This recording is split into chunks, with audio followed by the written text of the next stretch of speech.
everything, then that's all hard-coded in there and has to be, it's not dynamic, so it has to be redone. So there's a little bit of work for the user there. So W3 Total Cache, which Matt actually mentioned, is a popular, but it's also very complex. It does a whole ton of stuff and can be very good, but you have to know a lot about how it works and how your website is set up, how your server works, to really get the most out of it. If you just turn it on, it'll work like WP Cache out of the box, but you're kind of missing the benefit there. So that one, in general, how people are using it, it doesn't actually get you, it doesn't save you any more bottlenecks from WP Super Cache. It does have some tricks that can optimize things, so I think it is, in general, better from a caching perspective, but still you don't get that close. So that's about as far as you can get with local application caches, because it's all part of the PHP. So another approach that you can take, and this starts getting into the realm of things that you cannot do yourself on shared hosting. You could do this on VPS and dedicated, and it's also getting into the realm of how most larger applications actually work, Facebook and all these kinds of things. Actually, first I'm going to talk about this one. So I just wanted to take a moment to talk about our VPS in general. So you can simply scale up any of your websites by putting it on VPS, and actually our VPS what we're using for it is actually underneath DreamPress. That's how this is also being hid. You get things like adjustable resources.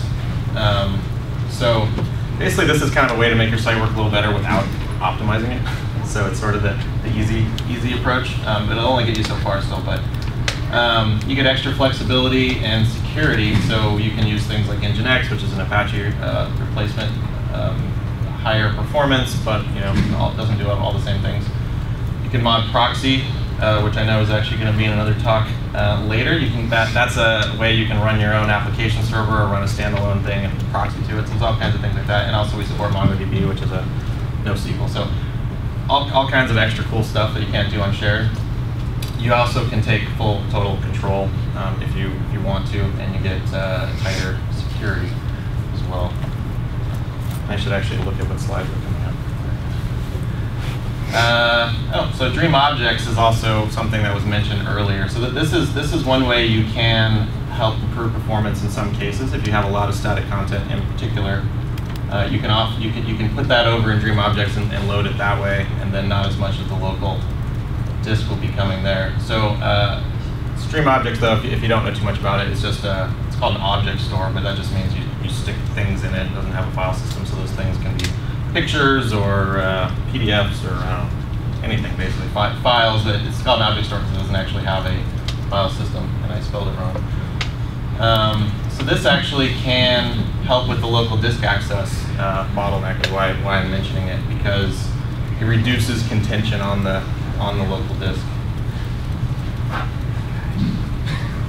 He told me he'd be leaving at the beginning.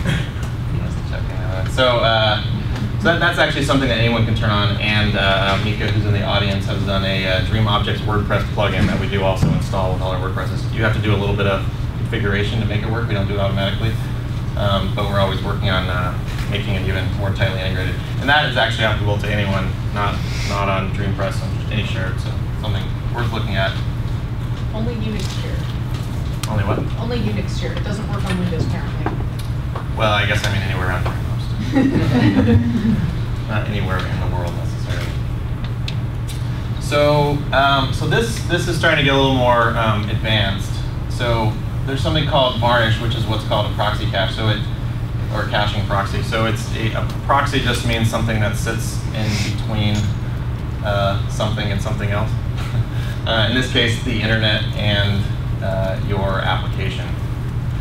So the Varnish is the one we're using here, and there are others.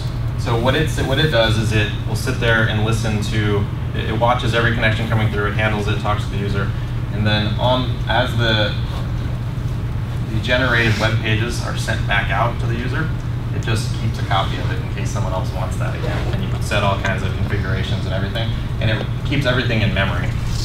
And memory is a bazillion times faster than disk, approximately. So you generally want to keep things in memory if, if possible. So that's relatively, well, it's